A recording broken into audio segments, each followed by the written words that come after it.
Welcome to Career Tools. This week, the Career Archipelago. The questions this cast answers are, what is the Career Archipelago? What's important about a career archipelago? And how do I action the idea of a career archipelago? Folks, it's Mark again. Next week, if you're listening to this right away, on or around January 13th, next week we're going to be in Austin. Every once in a while, there's these little islands that are available where we can do public in-person events around COVID and the governmental responses to it. So January 18th, next week, next Tuesday, we have an effective hiring manager conference. The 19th, we have an effective manager conference. And the 20th, we have an effective communicator conference. There are only 10 seats left. We already think have 20 people there, but we can go up to 30.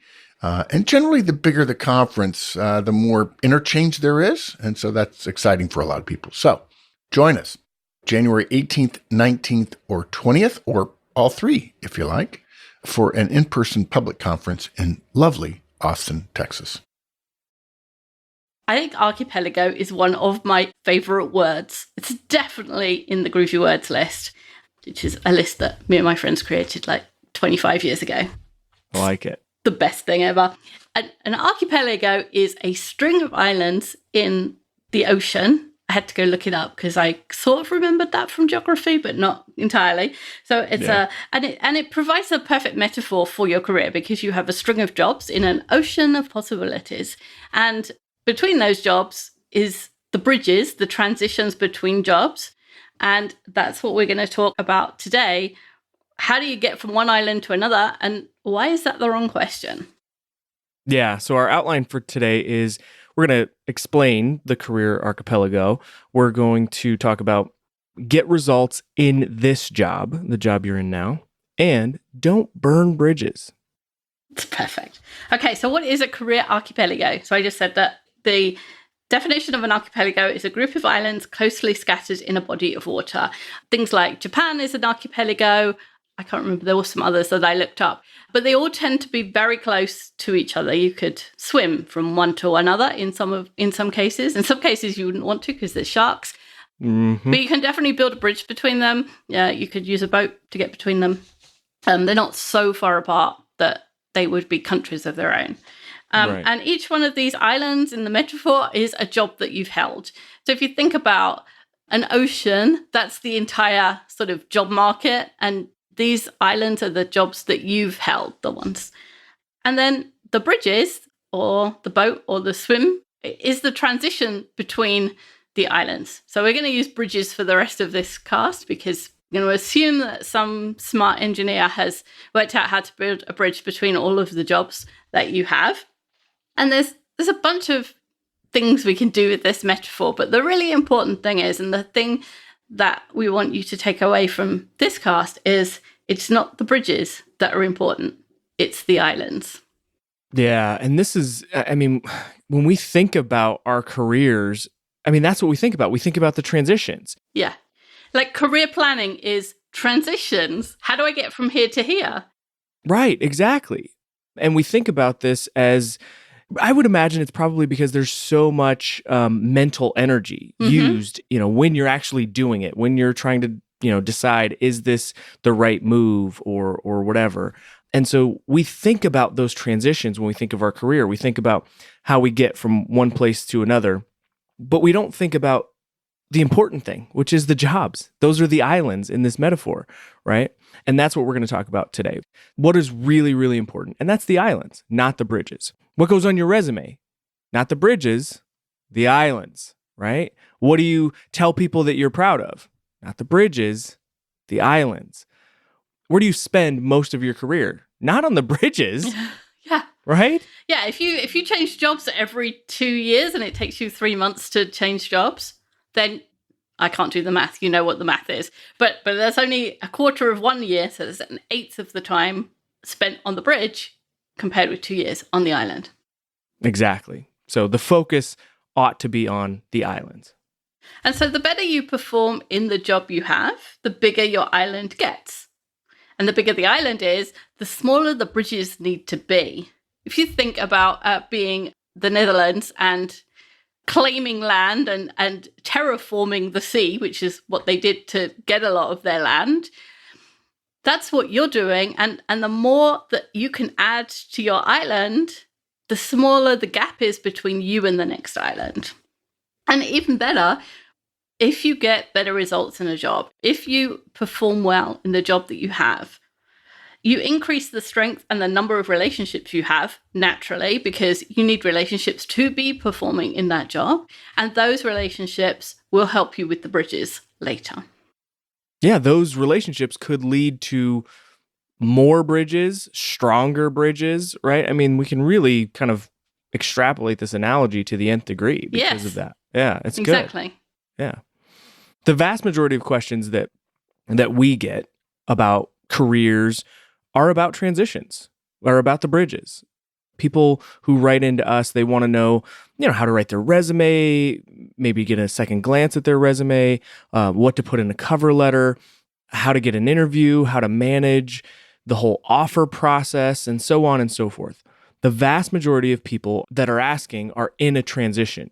They're actually trying to get hired when they write to us. I mean, they're in that process. Yeah, the only people who write to us before they're in a transition are the people that are coming out of the Navy or the Army or the Air Force, because yes, they have a prompt because there's sort of end of term planning, I guess, for one of a, I don't know what they actually call it, but if you're coming up to your 20 years, at 17 years, somebody says, oh, by the way, you're going to go out into the real world. What do you want to do? And you need to start thinking about these things.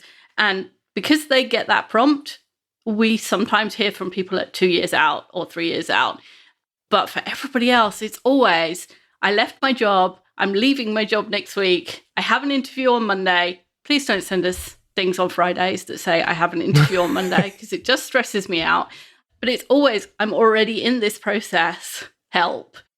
Yeah. And that's because people have that concern at that point. When you're in a job and you're doing your job and you feel confident in it, you don't reach out for help because you're like, I can do this. But it's the transitions that people stress about. And therefore, it's that they focus on when we think about career planning. Exactly. And people don't think about the job they're in. And that's what they can do right now. Like, the biggest opportunity to make the next transition easier is working on the job you have now. And lucky you're working on that job now. You can do it right now. And there's a whole bunch of benefits you can realize by taking action now. Right, exactly. I mean, when you think about it, it's easier to take action to improve your performance now. The job that you're in is a known quantity. I mean, who the players are, what you need to do, you're familiar with the processes. You're not, probably not blindsided as much as you could be in a new role. Yeah, and this cast is going out in January when people have just got their goals from their boss. So right. now you've got the checklist. Exactly. The other thing is, taking action now gives both short-term and long-term returns.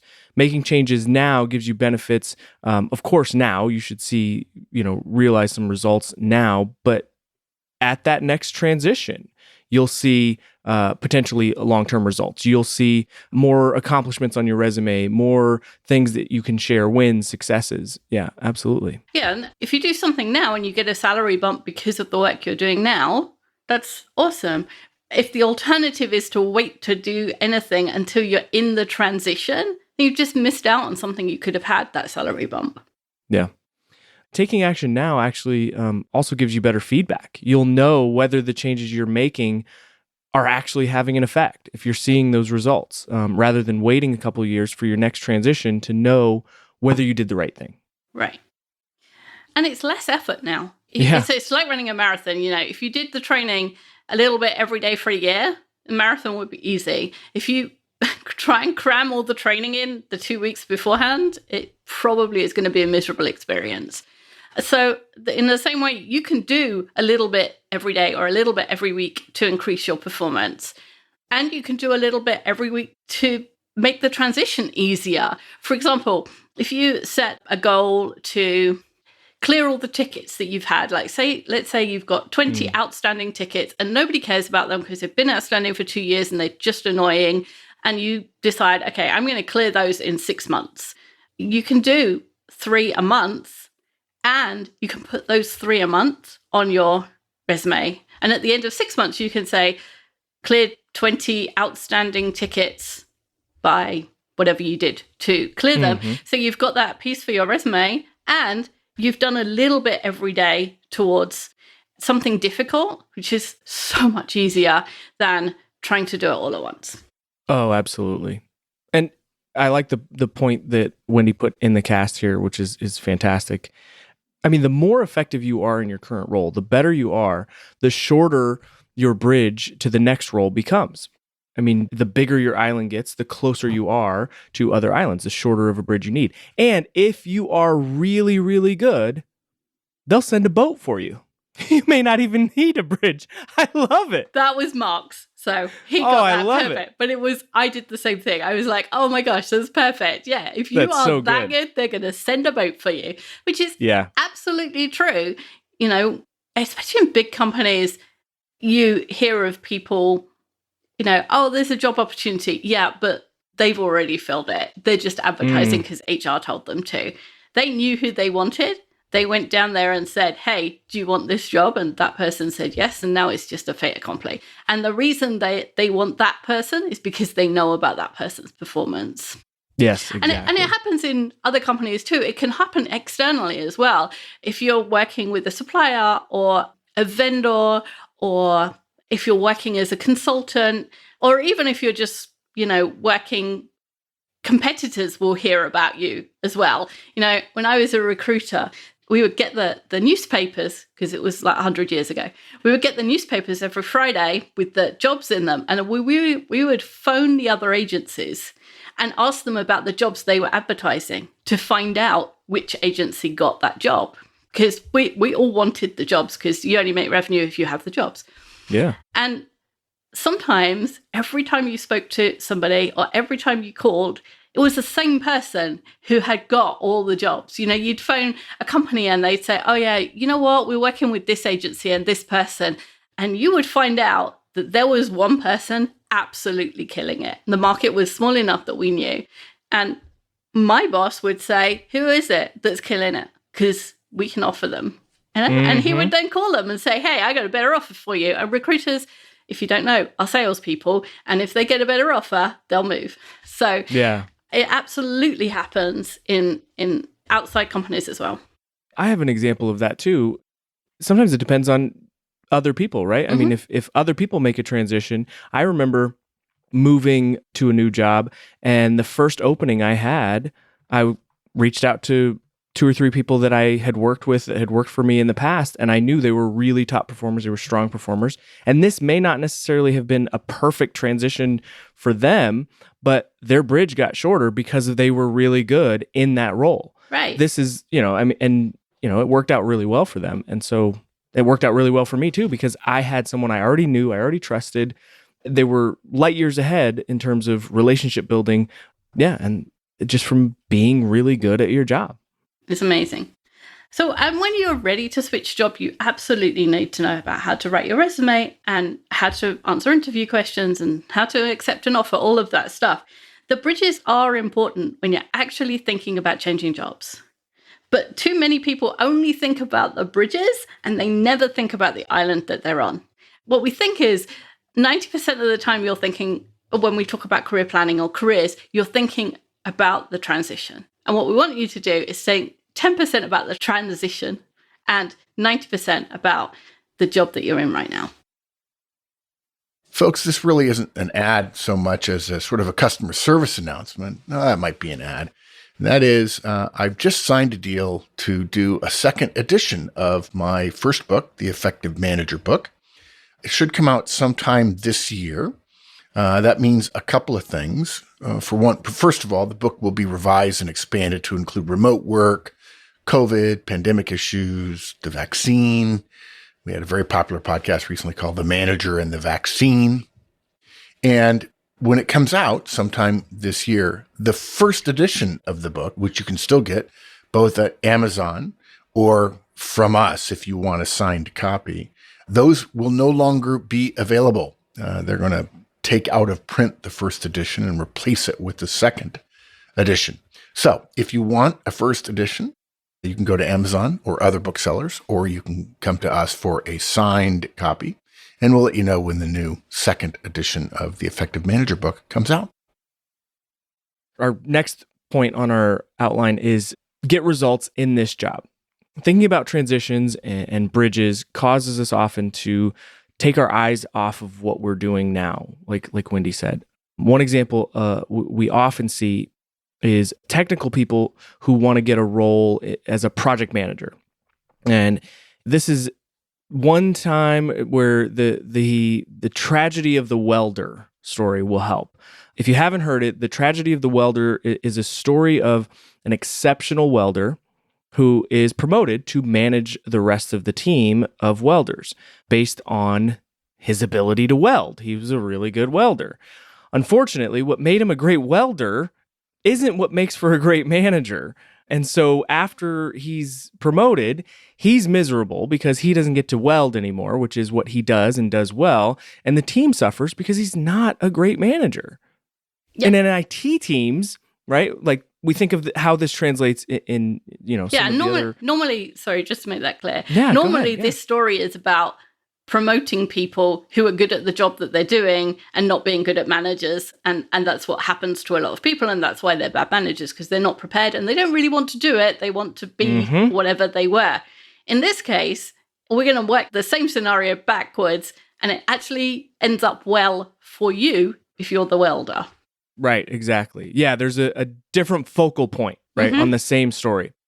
Because we think about this and how it translates into, other worlds and other, industries and practices. And we think about IT teams and, the best person at their current job is promoted to manage the people doing that job. And this really is prevalent in all areas in organizations, right? I mean, we think about the best software developer is promoted to manage the software developers. The best quality assurance specialist is promoted to be the QA manager. The best UX designer is promoted to be the UX design manager.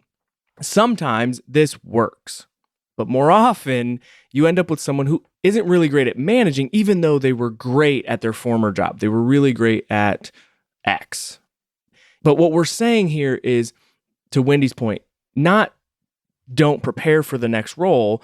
What's important for you in this cast is to focus on the fact that it is the exceptional welder or the exceptional, UX designer. It's the exceptional software developer who gets promoted, right? It doesn't matter how much you prepare for the next role if you don't get it.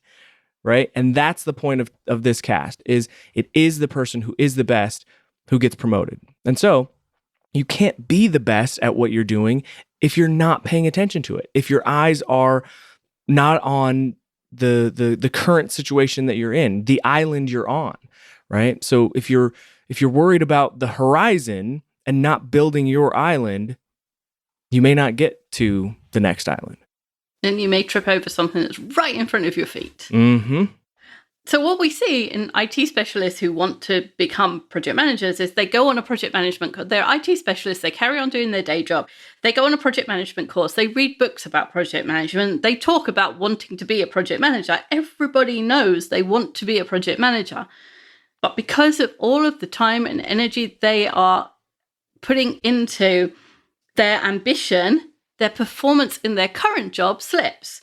And when it comes to promotion time, instead of being considered some great asset, someone the company really wants to keep, someone the manager is prepared to fight for, this person is an average performer who doesn't deserve to be given a shot at being a project manager. And that's heartbreaking because everybody knows that's what this person wants. And nobody is saying this person might not be good at it. Nobody is saying we know whether or not they're going to be good or not. But what they're saying is, based on current performance, they're not trying. They're not doing what we need them to do. They're not an example to others. And why would a company promote someone who's average over other people that are better? Or just even if you don't have anyone else, why would you promote someone who is average and give that view of, oh, you can be average and get ahead around here? No? Yeah. Well, and I would just say even additionally, I mean, that's why we do behavioral interviews, right? That's why we recommend them. That's why they're, widely accepted as the best form of interviewing, because the best predictor of future success or future behavior is past behavior. And so what are you telling them you're going to do in that next role? Even though you're prepared for it, you're telling them, I'll go be average in the next role while preparing for the next role. Exactly. Right? Yeah. And that's not the message you want to convey. You want to convey, when I'm given a role or when I'm on an island, I'm going to build that island and I'm going to excel in that role. That's what you're trying to convey when you're interviewing or when you're sending your resume out, right? And worse, because you have average performance in the role, the island shrinks. Mm-hmm. And when the IT person who's desperate to be a PM starts interviewing outside because they can't get a promotion internally, they don't have great results in their current company to put on their resume, to talk about in an interview. And it's really hard to sell the idea of, I'm going to be a great PM when I'm currently an IT specialist, so I have no track record being a PM, and you're going to an outside company who you don't know, you have no credibility with. The likelihood of that person actually getting that PM role is really low. Internally, he has a shot because people will give you a chance based on what they know about you, but not if you're not performing. It's really hard to tell someone in an interview, I know how to manage budget. I can have a team hit deadlines. I can manage all that stuff. If you're not managing your whole life, if you aren't managing to perform in the job that you're in, how are you going to manage other people to perform, even if it's not the same job? So. Right. Exactly. Now, on the other hand, consider how actually, performing and building your island in your current role helps you. Your island gets bigger the more and better results that you get. It's not the poor performer who's given more responsibility. It's the outstanding performer, the person who's doing it, right? I mean, I think about this when I think of budgets, right? I mean, who is the company going to trust with a higher budget? It's someone who has a track record of being able to manage their budget well. If someone consistently goes over budgets, they're not going to just keep giving you more money. You're not being a good steward, right? So no sensible manager gives a new task to someone who is struggling with tasks that they're already working on. In fact, those poor performers, those people who struggle, are usually the people who are saying, oh my gosh, why are you dumping so much stuff on me, to the manager who wants to give them more or delegate to them. Top performers see delegation or more tasks or additional responsibilities as opportunities to develop skills and experience, and thus increasing the size of their island. And the bigger your island, the more exposure you have to people on other islands. The additional responsibilities that you're given often mean you have to attend more and different meetings across the organization. And that gives you a chance to impress new people in an area that you're already expert in. If you're an IT specialist and your boss says to you, I need you to go to the sales meetings because I can't. And you go to the sales meeting and the salespeople say, I need to do these 5 things on the app that you haven't given me. And you write that down. You're the expert in that room and you're getting to know a whole bunch of salespeople. Now, they may not be useful to you right now, but when it comes to transition time, salespeople know everybody. And you've just benefited from taking more work, from learning something new, from meeting a whole bunch of new people. This shouldn't be a hard concept of this metaphor to understand, right? I mean, the bigger your island gets, the more visibility you're going to have. And that too. In our metaphor, bigger islands are easier to see. Yes. I mean, that's as simple absolutely. as it is. Right? Yeah. Yeah. If we're one of those aeroplanes they send out to find missing people, they're going to find your island faster. Absolutely. Yeah. And no manager sends just a guy or goes with just a guy to a meeting in another part of the organization. They take you and then they say, hey, this is Jeremy, my expert in whatever you're an expert in. And not only are you now at the meeting, you just got to know a bunch of people, you're learning new skills in that you are going to meetings with different departments, which is usually different for you. You've just been introduced as an expert. Yeah. I found that when I started doing this and going to places with my boss, people would send me places. Wendy's an expert in recruiting, and I'd be like, I'm not an expert in I anything, am. but okay. Yeah. I mean, I can do blah blah blah. Okay. Yeah. I guess I was better than I thought I was, but I certainly Yeah. wasn't an expert at anything. I remember when I was a director, workforce management director, we used a piece of software that I was, familiar with. We used it, right? But I'm not in it every day, like some of the people on my team.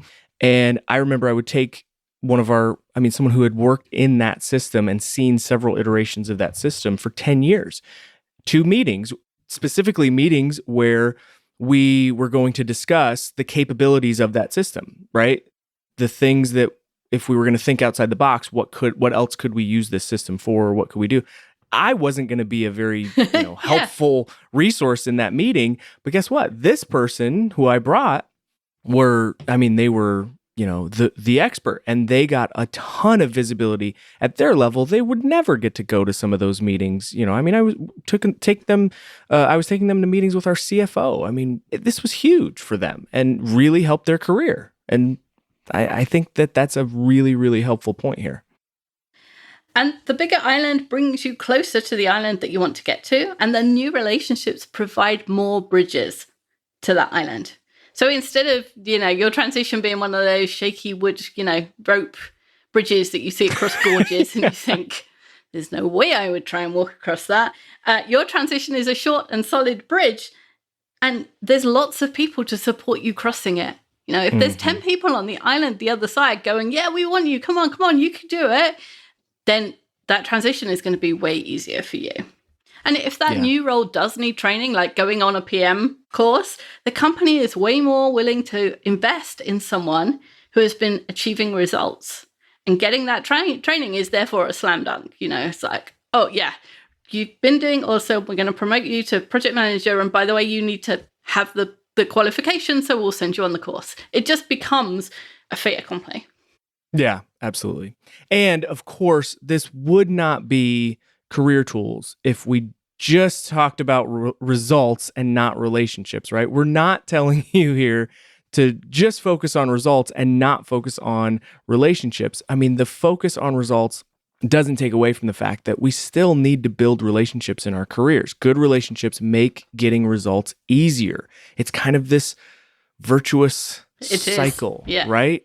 Where we get good results, which helps us build relationships. And then because we have better relationships, we get better results. And there's a concept, I don't remember where I read it. It might have been in The Speed of Trust by Stephen M.R. Covey. But there's trust that's built through competence, through being good at your job. And because of that, that's the kind of trust that we want to build. We want to build that trust in those relationships because we're good and we do what we say we're going to do and we know our stuff. So what we see, though, sometimes is that professionals who are focusing on the next role or that transition, right? Not the island. Their focus is on relationships with people that they need in order to get there, right? And what you need to focus on is the relationships with the people that you're working with and for in this role. Yeah. In your example of the specialist in that software, if he was thinking, I want Andrew's job, he might have thought, oh, well, if I get the CFO's endorsement, that will be awesome. So I will go and try and get an in with the CFO. Whereas being an expert in his job meant that you wanted to take him, and that approach, the CFO got to know him naturally and organically, and it just happened anyway. Now, it's not going to happen perfectly all the time, but if your guy hadn't been concentrating and doing a good job, it wouldn't have happened at all for him. If he spent all his time like trying to walk along the C-suite corridor, trying to bump into the CFO, that thing would never have happened.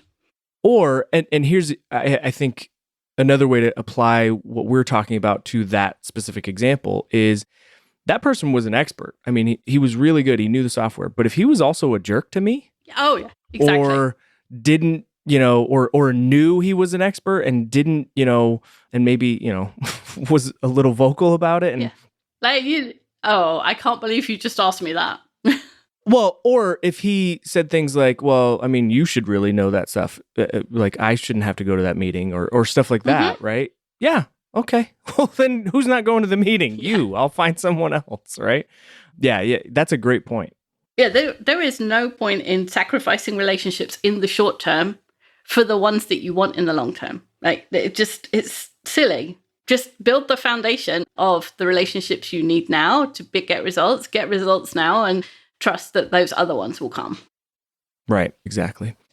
And our last point here is don't burn bridges. I was so happy when I thought of this. I was like, oh, Career Archipelago, bridges. This is the perfect metaphor. Yeah. It's like a metaphor on a metaphor. It is. It's amazing. It's like a metaphor stack. Yes. Don't burn bridges. Any bridge will get you off the island.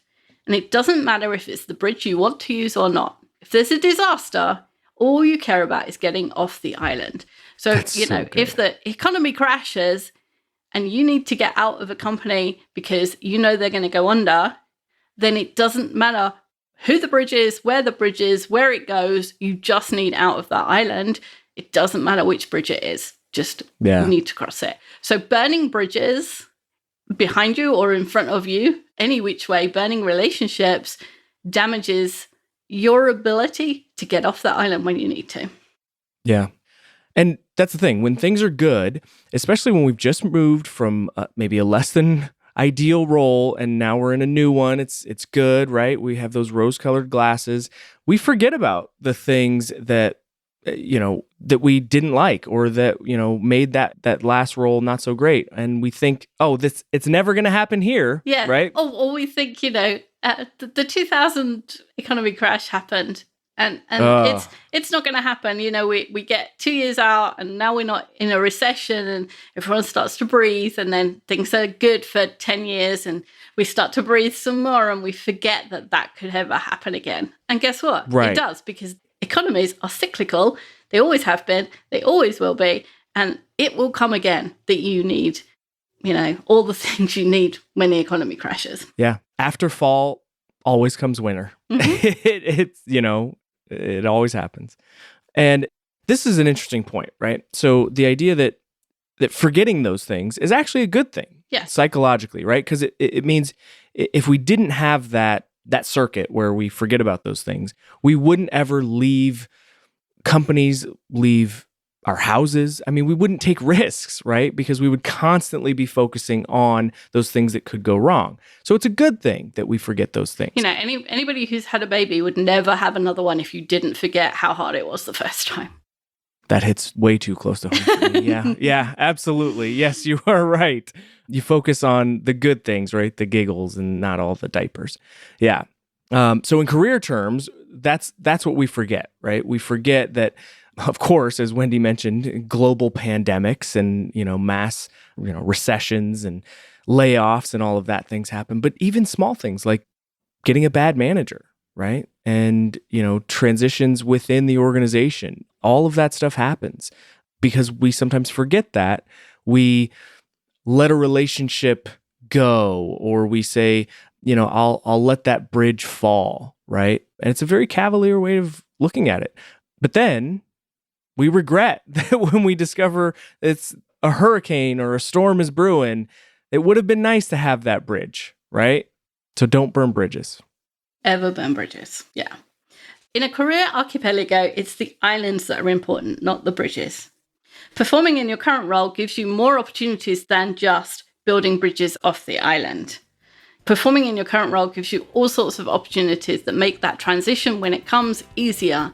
And it's way easier to perform or to get better results in your current job than it is to do something now that will make that transition easier.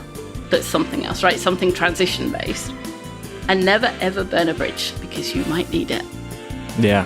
Thanks, Andrew. Thanks, Wendy. That's all for this week. We'll be back next week with a new topic. Bye, everyone. Bye, everyone.